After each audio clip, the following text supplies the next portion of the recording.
आज आपके सामने जो हमारी वेशभूषा, रहन सहन, साल परंपरा चली हुई थी, उसमें आगे हरियाणा की वेशभूषा के बारे में डिस्कस करेंगे। बड़ी इंटरेस्टिंग वेशभूषा है। हरियाणवी कल्चर आज के टाइम पर बहुत ज्यादा फेमस हो चुका है। आपने बहुत सारी मूवीज देखी होंगी जिनमें हरियाणवी कल्चर आता है। तो आगे जाके मैं ये कह सकता हूं कि हमारा जो दोबारा पुरानी वेशभूषा थी वो दोबारा आएगी। आप देखिए हरियाणा में, दिल्ली में, यूपी में खासकर होक्के का प्रचलन चला है। मैं इसके लिए इंकरेज नहीं कर रहा हूं कि आप होक्का पीजिए, स्मोकिंग कीजिए, वो एक गलत आदत है, परंतु वो प्रचलन आगे गया है। बड़े बूढ़े बैठते थे होक्के पर, बात डिस्कस करते थे, तो उसी का प्रचलन आगे चला है और कुर्ते पजामे का शौक हुआ है। तो कुर्ता पजामा अब यंगस्टर भी बहुत ज्यादा डालने लगे हैं। तो इसी प्रकार हमारी वेशभूषा क्या थी, उससे रिलेटेड हम तथ्य को जानेंगे। ये स्क्रीन पर आपके सामने पेज है, स्क्रीन के पेज को अपना स्क्रीनशॉट ले लीजिए। हाँ, थोड़ा छोटा लिखा हुआ है, जूम करने की हम कोशिश करेंगे, पर आप इसको थोड़ा ध्यान से समझना। वैसे जो मैं ओरली बोल रहा हूं उस पर ज्यादा ध्यान देना, मैं कुछ मुख्य रूप ही बताऊंगा और अदरवाइज जो लेस्ट इंपॉर्टेंट है उनको आप स्क्रीन से ही कीजिए। समझिए, पुरुषों की वेशभूषा। पहले हम बात पगड़ियों की करते हैं, क्योंकि हरियाणा में भाई पगड़ी का बहुत सम्मान है, खंडवे का बहुत सम्मान है। खंडवे का मतलब पगड़ी माना जाता है। कहते हैं मैंने अपना खंडवा रख दिया, इट मींस अपना सम्मान दूसरे के सामने रख दिया। भाई कोई खंडवे को ठोकर मार दे, इसका तात्पर्य होता है कि खंडवा हमारे सम्मान का प्रतीक होता है। राजस्थान, हरियाणा में खंडवा सम्मान का प्रतीक होता है। तो सबसे पहले बात करते हैं खंडवा। खंडवा एक प्रकार की पगड़ी होती है। तो पेपर में ये आ जाए, हरियाणवी पगड़ी का लोकल नाम या मेन नाम क्या है? खंडवा। खंडवा पहनते हरियाणा के भाई व्यक्ति। दूसरा, साफा। ये एक प्रकार की सैनिक रूप की पगड़ी है। जब लड़ाई वड़ाई किया करते, आंदोलन करे थे 1857 की क्रांति के दौरान, तो यहां के बंदे एक विशेष प्रकार से कपड़े को लपेट लेते थे और उसको क्या कहते थे? साफा। तो साफा क्या? हमारी सैनिक रूप की पगड़ी और सम्मान का प्रतीक के है खंडवा। तो इंपॉर्टेंट पर्सन है, सम्मान के प्रतीक में कौन सा वस्त्र? खंडवा, और सैनिक पद्धति में कौन सा? साफा। अब आई खाली पगड़ी आ जाए, तो खाली पगड़ी हमारी मारवाड़ी स्टाइल की है, और मारवाड़ी मूल रूप से कहा गए हैं राजस्थान की। तो मारवाड़ी स्टाइल की खाली पगड़ी। और पग, हमारे यहां पर कुछ क्षेत्रों में, राजपूत बहुल्य क्षेत्रों में पग पहनी जाती है। पग जो है राजपूताना स्टाइल का प्रतीक है। मारवाड़ी तो होगी पगड़ी, और पग क्या है? राजपूत ढंग की पगड़ी। तो ये बहुत इंपॉर्टेंट मैंने आपको क्या बताई? पगड़ी। खाली टोपी, कुछ गांधीवादी विचारधारा के थे तो वो सिर पे टोपी पहनते थे, तो वो टोपी किसका प्रतीक है? गांधी टोपी का। तो ये हमने आपको बताई पगड़ियां। तो पगड़ियों को क्विक रिवीजन देते हैं। पहली पगड़ी खंडवा, किसका प्रतीक भाई? सम्मान का प्रतीक, हरियाणवी खंडवा। दूसरी बात करते पाग, राजपूत ढंग की पगड़ी को क्या बोलते हैं? पाग। साफा, जब कभी लड़ाई लड़ते थे हरियाणवियों का लड़ाई में बड़ा प्रचलन, वो 1857 की क्रांति में, आजादी के आंदोलनों में, कहते महमूद गजनवी जब भारत से लूट के जा रहा था तो हरियाणा में उस लुटेरे को भी लूट लिया गया था। तो वो लूट नहीं बोलूंगा मैं, उसको सबक सिखाने वाली बात, हरियाणा के व्यक्तियों ने महमूद गजनवी को भी सबक सिखाया था। तो उस समय जो सैनिक रूप में जो पगड़ी पहनते थे वो कौन सी पगड़ी होती थी? साफा।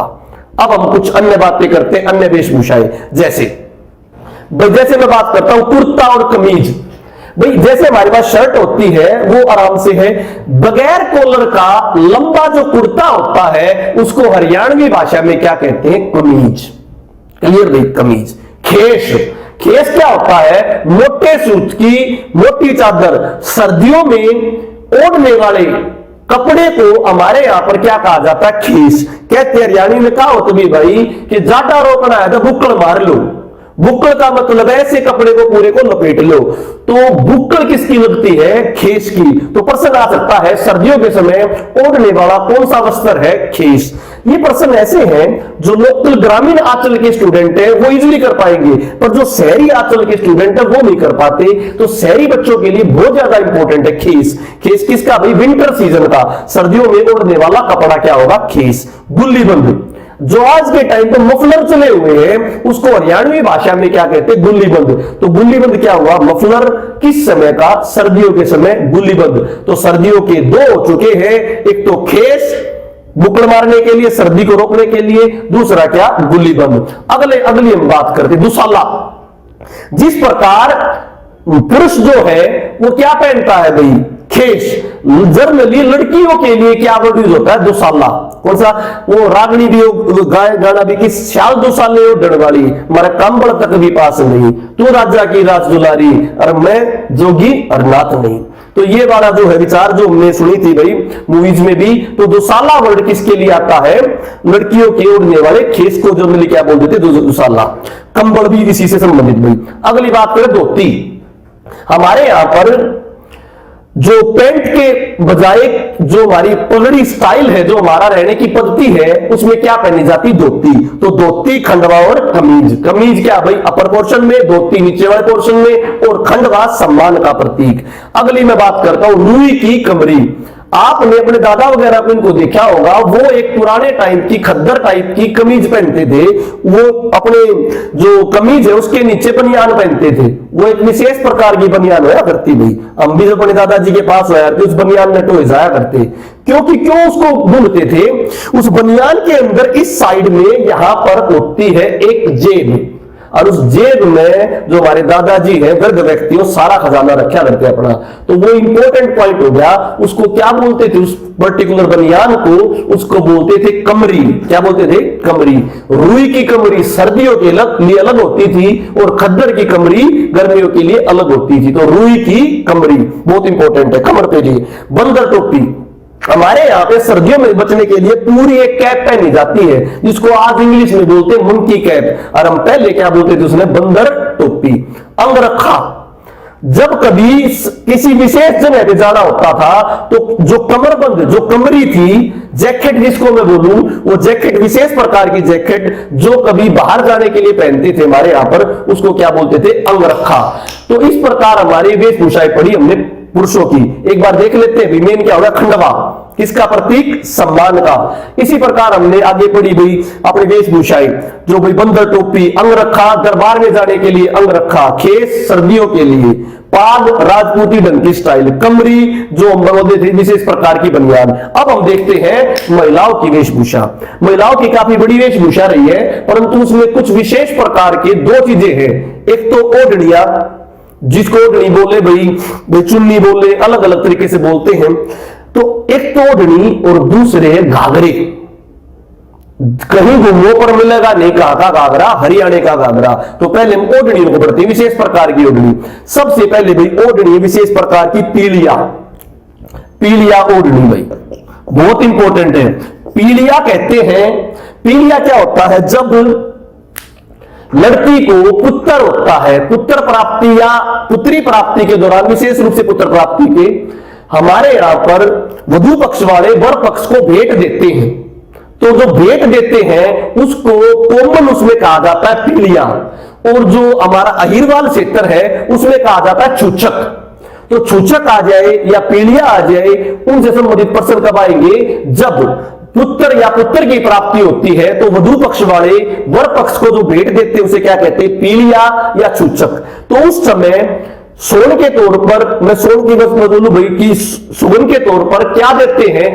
उस समय लाल किनारों के बीच, किनारे कैसे होंगे? ये पूरी एक चुन्नी होगी, ओढ़नी होगी, उसके किनारे कैसे होंगे? लाल किनारे होंगे भाई, और बीच में जो लाल किनारे होंगे बीच में इसके क्या होगा? पीला रंग। तो विशेष प्रकार की ओढ़नी है पीलिया। बहुत बार पेपर में आता पीलिया या छूछक। पीला रंग बीच में, तो पेपर में खाली पीला रंग नहीं होगा, पीला प्लस लाल रंग। कौन सा भाई? पीलिया। इंपॉर्टेंट। दूसरी सुनिए फुलकारी। फुलकारी भी एक विशेष प्रकार की ओढ़नी है, इसमें विशेष प्रकार की नक्काशी की जाती है। वैसे जो फुलकारी पद्धति है वो मूल रूप से पंजाब की है, परंतु अपने यहां पर भी फुलकारी क्या है? एक ओढ़नी। दूसरा भाई बहुत इंपॉर्टेंट, लहरिया। लहरिया भी हमारे यहां पर विशेष प्रकार की ओढ़नी है। कौन सी? लहरिया। ये जो लहरिया ओढ़नी है ये बंदेज पद्धति से बनी हुई है। बंदेज ये पेपर में भी आज किया, बंदेज पद्धति राजस्थान की है। तो राजस्थान की बंदेज पद्धति से बनी हुई कौन सी ओढ़नी? लहरिया। और पंजाब की फुलकारी पद्धति से बनी हुई फुलकारी ओढ़नी। इंपॉर्टेंट बहुत ज्यादा। अब मैं बात करूं इन दोनों के अलावा ओढ़ना, ओढ़ना होती गोटा लगी ओढ़नी, पहले गोटे लगाए जाते थे, तो गोटा लगी ओढ़नी क्या है? ओढ़ना। छामा, छामा है पीले पाट की ओढ़नी, तो पीले पाट की ओढ़नी आ जाए तो क्या आएगा आपका? छामा। तो बहुत इंपॉर्टेंट ये मैंने क्या बताई आपको? ओढ़नी। और ज्यादा विशेष के लिए आप स्क्रीन से जान सकते हो, परंतु इंपॉर्टेंट मैंने क्या बताई? पीलिया, फुलकारी, लहरिया और कौन सी हुई? छामा। Clear to you? आगे हम पढ़ते हैं भी इससे ज्यादा घाघरे। घाघरे भी नाना प्रकार के घाघरे, परंतु विशेष घाघरे पढ़ेंगे। सबसे पहला दामन। आपने चंद्रावल वनरावल मूवी थी उसमें भी देखा होगा दामन का विशेष रोल। और आगे हरियाणा की जो सिनेमा पत्ती है वो बदल चुकी है, नई पत्ती आ चुकी है, तो अब हम बहुत सारी हरियाणवी मूवी देखेंगे और उनमें किससे रिलेटेड चीजें होंगी? दामन से। दामन। काले या लाल रंग के घाघरे को क्या कहते हैं? दामन। बहुत इंपॉर्टेंट। अगर वो घाघरा खद्दर के कपड़े का बना हो, किसका बना हो? खद्दर के कपड़े का, तो उसे बोलेंगे बोरडा। तो खद्दर का कपड़ा आ जाए तो बोरडा, और भाई काले या लाल रंग का हो तो क्या होगा? तुम्हारा दामन। इसके अलावा लहरिया घाघरा, लहरदार धारियों का बना हुआ घाघरा कौन सा? लहरिया। तो लहरिया मैंने एक चुन्नी भी बताई थी, ओढ़नी भी बताई थी, बंदेज पत्ती राजस्थान की, परंतु लहरिया एक घाघरा भी है, तो लहरिया घाघरा। एक बहुत इंपॉर्टेंट है गुलड़ा की लय, तो लय वर्ड आ गया, लय लय आ जा, गुलड़ा की लय आ जा, ये भी विशेष प्रकार के हैं घाघरे। तो मैंने घाघरे में बताया भाई दामन विशेष घाघरा, बोरडा खद्दर का घाघरा, लहरिया घाघरा, लहरीदार घाघरा, और दूसरा क्या बता? लय। लय भी क्या है? एक विशेष प्रकार का घाघरा। इंपोर्टेंट भी हमने क्या पढ़े? घाघरे। अब हम देखते हैं कुछ विशेष और जो बचे हुए भाई, कुछ बच्चों की वेशभूषा, इनसे संबंधित प्रश्न जरूर आता है। बच्चों की वेशभूषा ध्यान सुन रहा, जुगला टोपी, जो मैंने पीलिया बताया था आपको, पीलिया पीलिया बताया था, उस पीलिये के समय बच्चे को जो वस्त्र दिए जाते हैं उन वस्त्रों को नाम दिया जाता है जुगला टोपी। क्या जाता है? जुगला टोपी। तो वर पक्ष वाले या कोई भी रिश्तेदार जो बच्चा हुआ नया, उसको जो वस्त्र देते हैं उसको क्या कहा जाता है? जुगला टोपी। पीलिये के टाइम पर दिया जाता है जुगला। दूसरा होता है फरगल, एक विशेष प्रकार का फिराक टाइप में होता है, फिरोक टाइप में, जो यहां से लेकर गले से लेकर नीचे तक बनाया जाता है, ताकि बच्चा वो कुछ भी खेलता रहे कूदता रहे वो खराब ना हो, उसको क्या बोलते हैं? फरगल। तो फरगल किसकी वेशभूषा? फरगल। फरगल और जुगला टोपी दोनों विशेष वेशभूषा किसकी है? बच्चों की। जुगला टोपी पीलिये में और फरगल एक फिरोक टाइप में होता है, बड़े वाला। अन्य वेशभूषाओं में देखिए बहुत इंपॉर्टेंट है, हम यहां पर बात करते हैं सोड। खद्दर की रजाई को क्या बोलते हैं? सोड। सोड सोड़िए, इंपॉर्टेंट टर्म है, सोड सोड़िए। सोड़िए भी बिछाने के लिए गद्दों को बोलते हैं, सोड विशेष प्रकार की किसको बोलते हैं? रजाई को। तो गदेले को सोड़िया, जो विशेष प्रकार ओढ़ने के लिए जो हम फोम वगैरह के गद्दे वगैरह यूज करते हैं उनको सोड़िया, और ओढ़ने के लिए क्या होती? सोड। जम्फर सलवार, ये विशेष प्रकार की क्या है भाई? महिलाओं के लिए सूट जो होते हैं उनको क्या बोलते हैं? जम्फर। और नीचे पहनने के लिए, पैंट की जगह पहनने के लिए क्या बोलते हैं? सलवार। बहुत इंपॉर्टेंट पर्सन है आपके ये। तो बच्चों की वेशभूषा को एक बार स्क्रीनशॉट लेकर भी आप पढ़िए। ये हमारी वेशभूषा थी, इससे रिगार्डिंग कभी भी एक पर्सन आ सकता है। धन्यवाद।